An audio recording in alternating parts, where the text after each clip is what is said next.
the thing that stands out the most to me about the Paralympics is not just the Paralympics.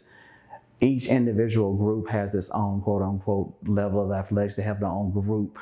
In our case, for blindness, the United States Association of Blind Athletes, which is under the International Blind Sports Association. So we do things outside of the Paralympics. We just come together for the Paralympics or the big dance, just like all the other Olympic sports. They all come together for one big party and one big games. But individually, we all do things a little differently.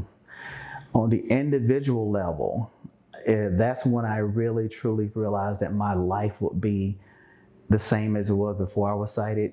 The first time I went to a developmental training course, a developmental training camp for athletes, I was at the United States Olympic Training Center, and something was really weird. I had a weird feeling. It was like day number 2, number 3 when it finally hit me. And I called my supervisor at work and told her the same thing that I told my mother, which was, I found a bunch of people that are like me. It's the first time I found anybody like me. They had that same competitive nature, that same competitive attitude. They treated each other like quote unquote competitors or like dirt, like you do when you were sighted. And how it stood out the most was during the first Paralympic Games I went to, the 96 Games, the track and field team, and I was on that team. Of the people that were on the team, there was 12 people on the 50-something member, 70-something member track team of various disabilities that had some form of visual impairment or blindness.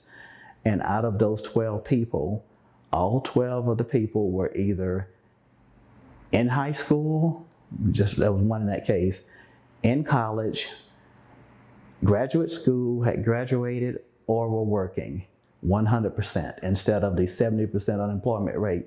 And what stood out the most of 5 of those people had either one of the 2 PhDs that were there, or the 3 people that had dual masters.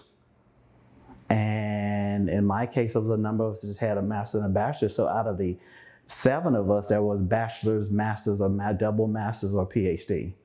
And that's when I noticed there was a certain level of desire, a certain level of competitiveness that didn't just transfer to the track or to the weight room, it transferred to the rest of their lives as well.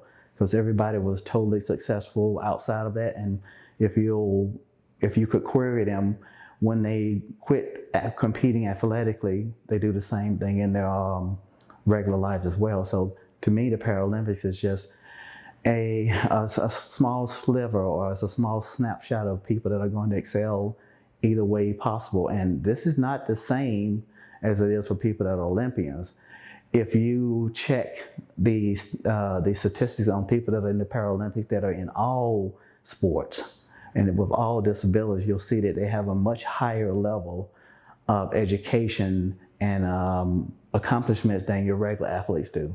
Very common for this to happen. As a matter of fact, my coach who graduated from Yale, my track coach, said the first time he came to the Olympic Training Center, to the training camp before the Paralympics, said the first time he met a woman, when he got off the airport, he shook her hand. She's in a wheelchair. She's on sabbatical that semester from Stanford Medical. The other person that he's shaking, shakes her hand. She's got a prosthetic leg. She's the chef de mission. She's retired right then, but she's headed to Harvard Medical when we get back. And he's like, you just made us look like a bunch of wussies. So it's like the level of people here and how they compete, statistically, they're way ahead of what the standard would be for traditional athletes. So that's what the Paralympics mean to me. It means I'm going to be around the best people with disabilities in every aspect of their life. And the one that stands out the most is something that people never get to see, which is when they sit around and talk to each other. They treat each other like normal people, and the disabilities are not a problem. The blind people are okay with blindness. We don't want to be in a wheelchair. The people in the wheelchair, the last thing they want to be is blind. They're fine with that. They say, I can't stand being blind. No way could I do this. And it just goes around. Everybody's okay with their disability. They don't want the other one. And I'm sure if it was the other way around, they would be they would be able to deal with it, or they would be okay with it. So it's more of a personal attitude. So that's what I encounter when I'm around anyone that says Paralympian. Anything else you have to say about the Paralympics? It's a big party. It's no different than the other big party. It's the same with people with disabilities, a big party. So you had fun? Oh, every time. It's the relationships you get from it all around the world are just lifelong relationships. Like I have one guy for 3 games. I mean, Franz is a Canadian, French Canadian as a matter of fact, and it was our goal to always pin the other one. Olympic pins, trading pins. Sure. We didn't trade pins with each other. Our goal was to give the other one a better pin, to make the guy look bad because you gave him a better pin. So your goal was to get the best pin and give it to him as a gift. So it's those types of relationship, which is why to this day I have the personal Paralympic pin from the Prime Minister of New Zealand. That's the best one he ever gave me, and I couldn't beat him, but I came close when I gave him one of my FBI pins for the people that protected the games. So one of the ladies, her daughter, we spoke to her Girl Scout troop, and she was a lawyer for the FBI, so she gave us a whole set of FBI pins. So I was able to pass one of those along. So it's just things like that. And you see people finish that, and they graduate to on different parts of their life, and you get in touch with them later, and lo and behold, they're lawyers and doctors and business people and educators, just like we are. So. Which games did you participate in? 96 games here in Atlanta, 2,000 games in Sydney, and 2004 games in Greece, Athens, Greece. And what was your sport? The actual sport is called athletics, and we call it track and field, but it's athletics. So that encompasses running, jumping, throwing on the track and on the road, things of that nature. And my various events within that discipline was, I like to say, all of them. And I say that because my event was initially the pentathlon, which is half the decathlon. So I did 5 events in one day, and whoever wins the multiple event category in track and field, no matter what disability they have or what gender they have, you get the title of world's greatest athlete in your category. So that's the one I was in. As my brother said, you had to choose the hardest thing, didn't you? Mm-hmm. And also since I did that, I had 5 events. I also did additional events. So one of my events inside the pentathlon was a 100-meter dash. So I qualified as an open sprinter, and then I was on the top 12 in the world doing that. I also qualified open in the discus, and I also did the 4x1 relay and the 4x4 relay. So actually I say I did everything but distance. But you also do the metric mile at the end of the day, so you really do distance as well.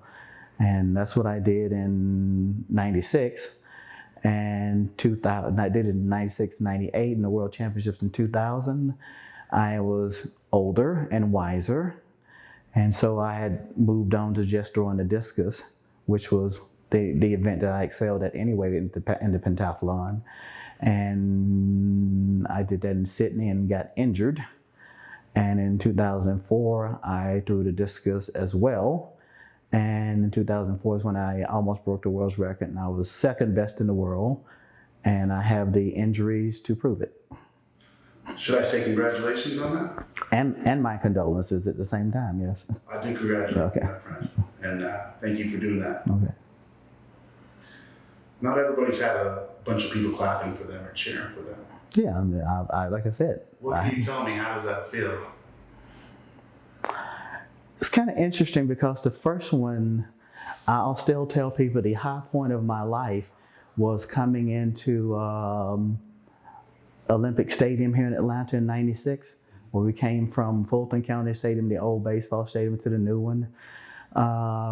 Coming under the tunnel, there was a choir of 5,000 people, and one of the women in the choir, she was screaming, "They tell me Vincent Martin's here, my cousin's here." I'm like, "What?" And this girl comes running up, she said, "I'm your cousin." And she was in the choir. "I'll see you at the family reunion." I'm like, whoa. And then when we got into the stadium, just the experience of that, a friend of mine said, "We can go home now." The opening ceremony was just so amazing. Totally full, 85,000 people, and I thought that was amazing. But it was the end of the games. I had gotten injured in my open event, and I was in the pentathlon going up to the third event, the 100-meter dash. I was sitting in 4th place, and after that I figured out being second. And so I had a great 100-meter dash, and I went back to the room for the break, took a shower, get something to eat, and came back to do the last two events that evening. And my coach comes up to me and said, "You were disqualified from your 100-meter dash." What? As a guide runner, you can never get in front of the runner. So I ran with a new guide runner that time, and right at the end of the 100-meter dash, he leaned up to make sure I would go in front of him and they could see my hip number. And when he leaned back, I leaned back with him because he let go, he let up.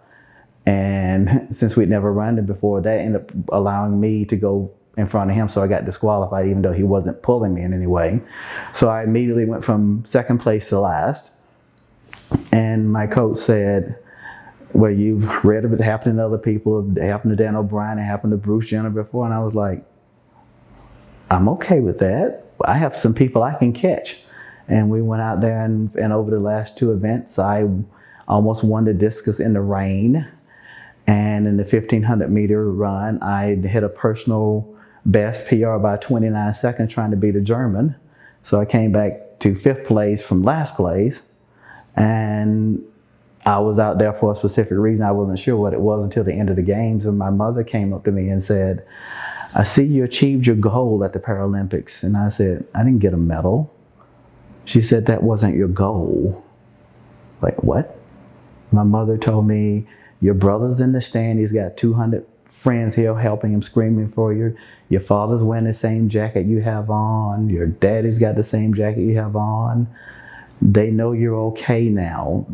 That's why you did this. You did this to prove to them that you were normal, that you were okay. I was okay before." She was like, "I knew it, but they didn't. And this is how you proved it." Says, "You mean I had to try to be the best athlete in the world just to show them okay?" She's like, "Yes." And I said, "Well, I can quit and go to grad school now." And she said, "Where's the next Paralympics?" And I told her it was in Sydney, Australia. She said, "Well, I'm going to Sydney and it would behoove you to show up." So that's how I kept going. My mother told me to keep going. And because she knew then it was a part of my life, and the whole level of competition is something I would have been upset if I quit doing. It allowed me to keep working full time, keep training full time. My life was that.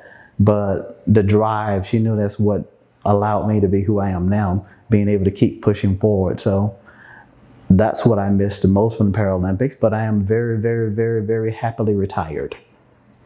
Age does that to a person, so I knew when it was time to quit, and I quit.